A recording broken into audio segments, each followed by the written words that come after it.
Hey everyone. Today I'm broadcasting from my cypherpunk lair to share an important message about a revolution that's happening right now.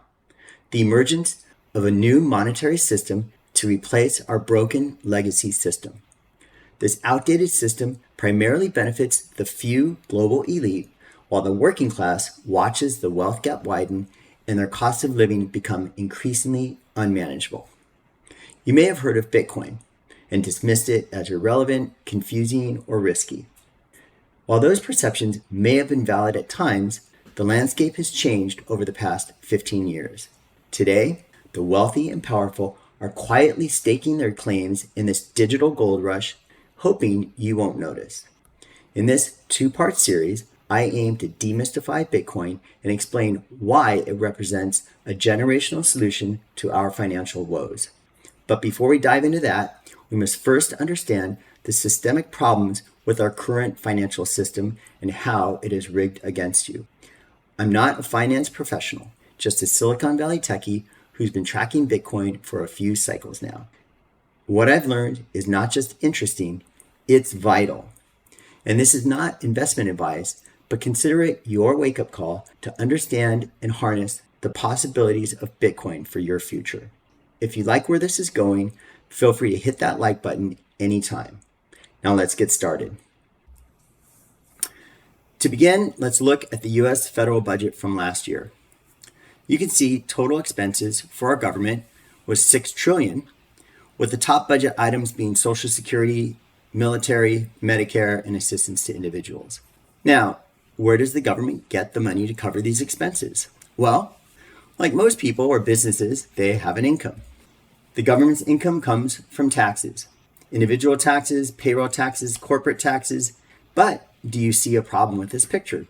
Our expenses for the year were $6 trillion, but the tax revenue was $4.5 trillion. There's not enough income to cover expenses. The difference is what we call the deficit. And last year we had a $1.69 trillion deficit, or 27% of the total expenses. Now, you might think that this deficit problem was a one-off bad year for the United States. Maybe we were overspending last year, but we'll be better the next year. Well, unfortunately, year after year, our government spends more than it takes in. They almost always carry a deficit. Here's a chart that goes back 34 years, and you can see how much government spending pretty much always increases. You might even say we have a spending problem. Try as we might, it's just not very popular to cut government spending, especially on those social services that help millions of people. Question: how does anyone come up with the money to spend more than they earn? Well, you or I might rack up credit card debt, and it's kind of like that with the US government. The US government takes out credit in the form of loans from the public. It does this by issuing bonds called US Treasuries, for which the public eagerly forks over their dollars in exchange for a promise of repayment with interest.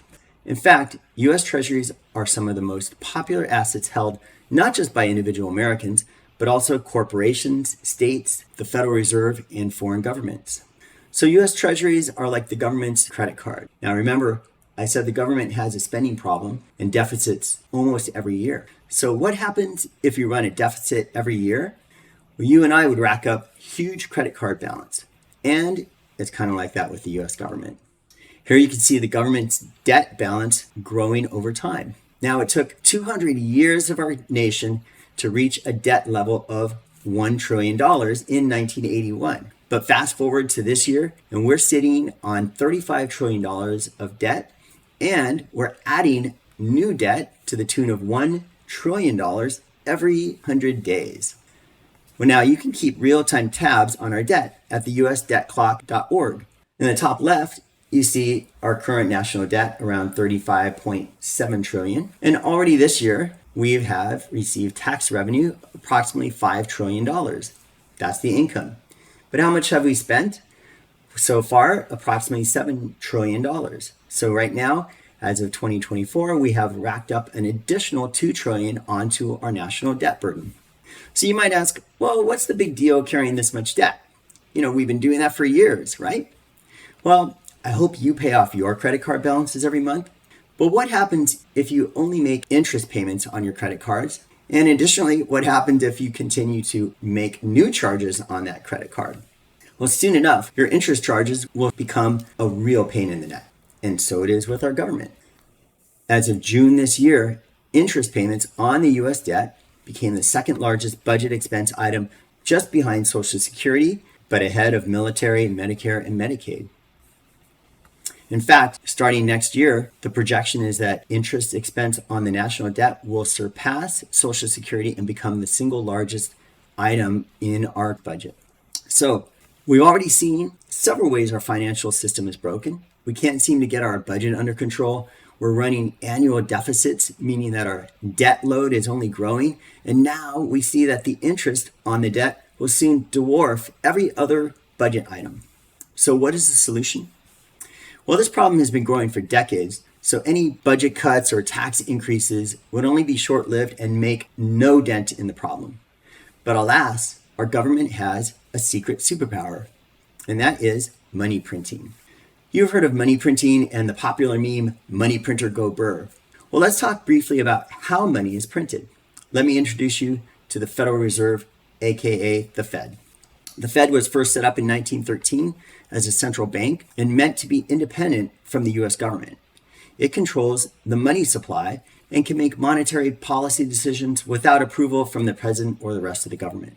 Up until 1971, US dollars were backed by gold, meaning that in theory, anyone holding dollars could go to the Federal Reserve Bank of New York and swap their paper money for physical gold.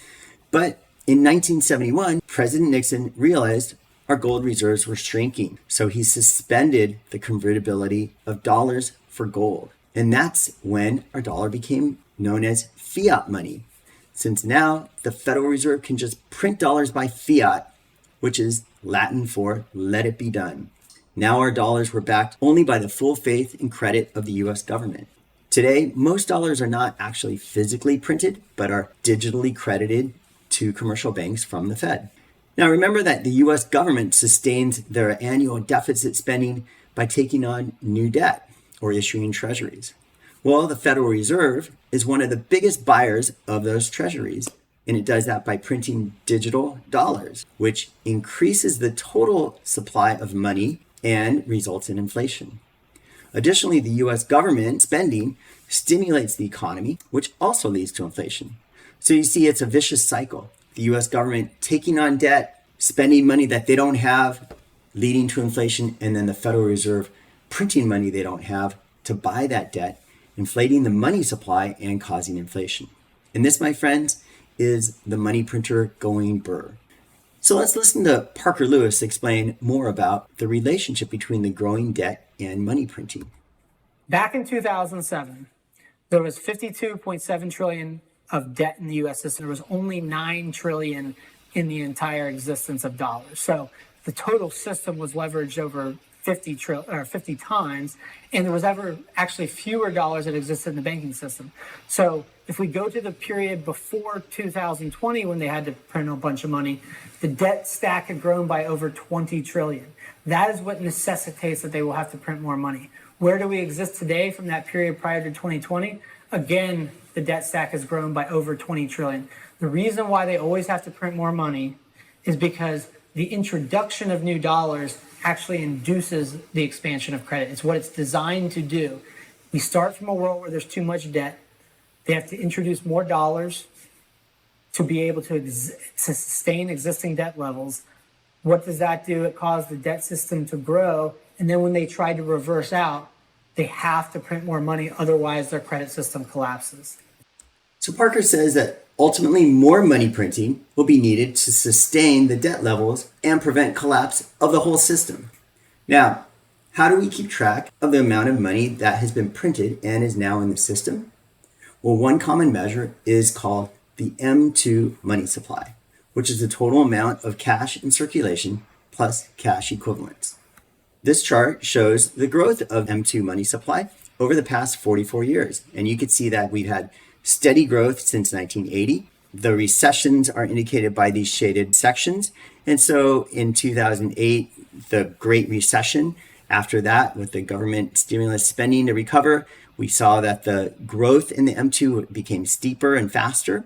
And then again, with the recession that happened with the global pandemic in March of 2020, We had the fastest, steepest money printing in history, with the Federal Reserve adding $6 trillion printed out of thin air. So why is our fast-growing M2 money supply so bad?